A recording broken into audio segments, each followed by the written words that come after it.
In this video, we're going to cover the autopilot in the DC-6.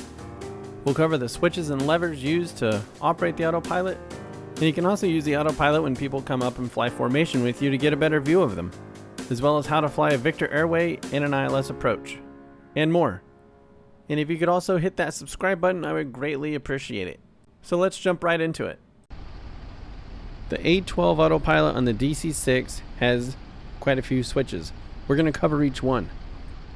First, here is the GyroPilot switch. This activates the system. And with the three signal indicator pointers approximately centered and stationary, we can reach down and select the servo engage handle to engage. So to simplify these two switches, the GyroPilot switch turns the system on. The engage lever connects the flight controls to the autopilot system. Now let's go look at the controls on the top of the pedestal. With the GyroPilot switch on and the control lever engaged, we can now use the pitch control knobs. Either wheel can be moved forward to the glide position to lower the nose, or rotated aft to the climb position to raise the nose. In between the pitch control wheels, we have a turn knob. Turn the knob to the left to make the aircraft bank to the left, and back to the right to make the aircraft turn to the right. And there's no heading bug with this aircraft, so the aircraft will keep turning left-right until the knob is centered. In a modern day aircraft, think of this as turning the heading bug to make the aircraft turn left or right, and then when you want the airplane to stop turning, you can select the center position with the button or move the wheel to the centered position where it's at right now. And now looking at the forward position of the pedestal, we have three positions: GyroPilot, Localizer, and Approach. GyroPilot will just hold the heading where the switch was selected. Localizer, that's just like nav. It'll fly left or right on a GPS course, a VOR, or a localizer. And last of all, Approach. It'll do everything Localizer will do, but it will also follow a glide slope down on an ILS. Another thing to note, when the altitude control knob is engaged, the pitch control knobs will not work. Also, when using the turn control knob, when you're done turning the airplane, you can return that knob to the center position or press this silver button, and that will center the knob for you automatically. And when you do that, the aircraft will fly the heading where that button was pressed. Also on the top pedestal, we have an electric release light. When the autopilot is disengaged, the electric release light will illuminate red. And the light will stay red until the lower lever that connects the flight controls to the autopilot is turned off. That's the one down to the lower left that's slightly out of view right now. Here the release light is on, and there the clutch is disengaged, and you can see the red light went out. Now let's go try out a few things that we just talked about in flight with the autopilot. When we're in the air, the first step is to turn the GyroPilot switch on and then engage the handle. From here we can use the pitch knob to make the aircraft climb or descend. Here I've just descended back down to 6,000 feet. I'm slowly using the glide and pitch wheel to level off my descent manually. And then when I reach 6,000 feet, right there, I click the altitude control to on. And when the altitude control knob is selected to the on position, it's going to hold whatever altitude you're at when that was selected on. From here, if I've been given a radar vector and I need to turn to a heading, I can use the turn knob to turn the aircraft to a particular heading. And when I want to roll wings level, I can rotate the knob manually or push the silver button to center the knob and level the wings, which is what I'm doing right now, and you can see the knob just centered. And if you wanted to do a climbing or descending turn, you can do so. You just have to turn the altitude switch to off and then select climb or glide and then left or right on the turn knob.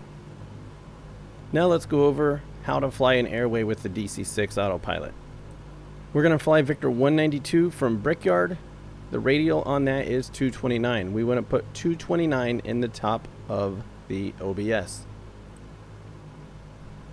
Once the radial of the Airway is selected, select Localizer on the autopilot mode. And one thing the manual suggests, when you're getting close to a VOR, switch to the GyroPilot mode. That will keep the airplane from turning back and forth as the needle sensitivity increases as you get closer to the station. But once we pass the station and we have a from flag, we can select localizer. Now the autopilot's going to make a turn to the left towards the needle and intercept the 229 radial from Brickyard VOR. And while we fast forward through this part, I want to talk a little bit about changeover points.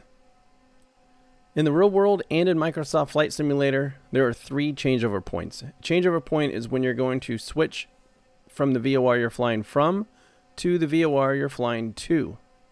The first changeover point is simple. When you reach the middle of an airway, if the airway is 80 miles long, at 40 miles you're going to switch over to the VOR in front of the aircraft.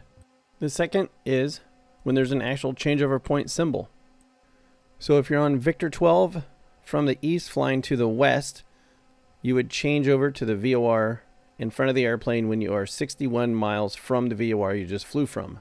If you're flying an airplane that does not have DME, you would have to estimate this with time or using a cross radial off of another VOR if it's available. And the third changeover point is when there's a bend in the airway, just like the one we're coming up to.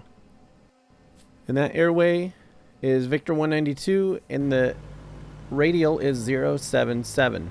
Here I've left the autopilot on localizer. I'm going to continue to let the aircraft fly Victor 192. You can see Terre Haute is 115.3. I've tuned that on nav 2. And when the tail of the needle on the number 2 nav on the RMI hits 077, we can then reach up and select 115.3 on the number 1 nav. And after that, we can select 077 in the bottom of the VOR indicator with the OBS. And remember, radials are from the VOR. If we put 077 in the top of the OBS, the airplane would turn around and fly away from the VOR. We don't want that. That's why we're putting 077 in the bottom of the indicator. The top of the VOR indicator and your heading should be close to one another if set correctly in most cases. And once that's done, be sure to reach down and reselect GyroPilot and go back to the localizer position to get the autopilot to fly the course. And real quick here, we can fly also to an NDB using the ADF or automatic direction finder. To do that, we're going to fly to Crawfordsville, which is 388 on the chart. And you can see the ADF needle is pointing off our right side, so we need to turn to the right and make that needle point straight up and down initially. And to do that, we need to select the GyroPilot position and use the turn knob to make the aircraft turn to the station. And keep in mind, the autopilot will not fly an ADF needle. You're going to have to use the GyroPilot position and the turn knob to maneuver the airplane accordingly to fly to the station. This autopilot will only fly a VOR or a localizer or a glide slope or a GPS course. The autopilot will not fly a course off of an instrument with a bearing pointer, such as these. And if you want to learn more about NDB navigation and using ADFs, I have 2 videos on NDB navigation using ADFs or automatic direction finders. And finally, ILS approaches. So just like in any airplane, when you hear the words cleared for the approach, you reach up, push the approach button. This airplane, you have to turn the knob to the approach position. I have the GyroPilot switch on, the clutch is engaged, and the altitude mode is selected to on. So as the localizer centers, the autopilot's going to fly that course just like it would a VOR. It would also do this exact same thing if we were only in localizer mode. But we have approach mode selected, so now it's going to watch for the glide slope needle to come down. When that centers, the airplane's going to start down the glide slope. And normally in this position, you would not be doing 200 knots. Prior to glide slope intercept, you would want to be full flaps and gear down and approach speed around 110 knots. So as we hold 3,400 feet, the glide slope needle is centered. Right there you can see the yoke of forward, and the VSI vertical speed indicator starts to decrease. And that's indication that the glide slope has been captured by the autopilot. And 2 tips when doing an ILS approach. The first one is speed control. With full flaps and gear down, know what power setting or BMEP is going to give you a particular indicated airspeed. So one way to practice this, climb up to some altitude, set the airplane up in the landing configuration for doing an ILS approach, descend the airplane at 500 to 700 feet a minute, and see what power setting or BMEP gives you the desired speed of, say, 110 knots. And then when you're doing an ILS approach, when you're in this position, you intercept the glide slope, you can just go to that power setting and the airplane will fly a nice gradual descent rate and hold a particular speed without hunting for the power. And it allows you to monitor the airplane instead of flying the throttle all the way down the approach. And the next tip is estimating your rate of descent to follow the glide slope. For example, let's say we're going to use 110 knots. 110 divided by 2 is 55. Put a 0 on the end of it. That's 550 feet per minute. You would want to descend at 550 feet per minute. And you would want to use the number based on ground speed. If you don't have ground speed, then use indicated airspeed for your calculation. But using the autopilot, that would be done for you. That would be used if you're hand flying the approach and want a good target rate of descent. And that's all I have. Thank you for watching. Be sure to like and subscribe and stay tuned. The next series I'm working on is maneuvers and procedures you would see if you were to go and get a private pilot's license.